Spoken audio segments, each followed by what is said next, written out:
किसी समय की बात है, एक राजा ने अपने दरबार में पंडित जी को पूजा पाठ के लिए बुलाया। पूजा के बाद राजा ने पंडित जी से 3 जटिल सवाल पूछे। 1. भगवान कैसे दिखते हैं? 2. भगवान कहां तक देख सकते हैं? 3.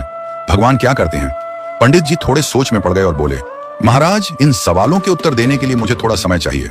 राजा ने उन्हें 1 महीने का समय दिया। पंडित जी घर लौट आए, लेकिन कई दिनों तक उत्तर नहीं सूझा। उनकी परेशानी देखकर उनका बेटा बोला, पिताजी, आप क्यों चिंतित हैं? पंडित जी ने उसे राजा के सवालों के बारे में बताया। बेटे ने आत्मविश्वास से कहा, पिताजी, आप चिंता न करें, मैं इन सवालों का उत्तर दूंगा। अगले दिन दोनों राजा के दरबार में पहुंचे। राजा ने पंडित जी से पूछा, पंडित जी, आपने मेरे सवालों के जवाब खोज लिए?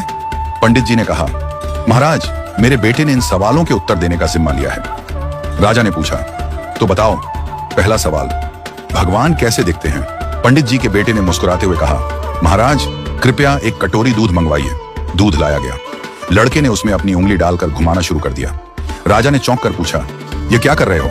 लड़के ने शांत स्वर में कहा, महाराज, क्या आपको इस दूध में मक्खन दिख रहा है? राजा ने सिर हिलाया और कहा, नहीं।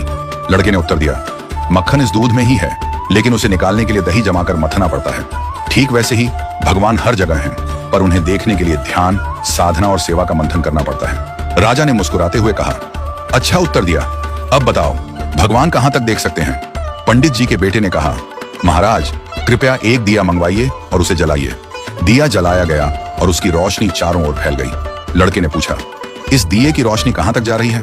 राजा ने कहा, यह तो पूरे कमरे में फैल रही है। लड़के ने उत्तर दिया, ठीक वैसे ही भगवान की दृष्टि की कोई सीमा नहीं है। जैसे इस दिए की रोशनी हर दिशा में फैलती है और सब कुछ देखती है, वैसे ही भगवान भी हर जगह सब कुछ देख सकते हैं। राजा ने संतुष्ट होकर कहा, बहुत अच्छा उत्तर दिया। अब बताओ, भगवान क्या करते हैं?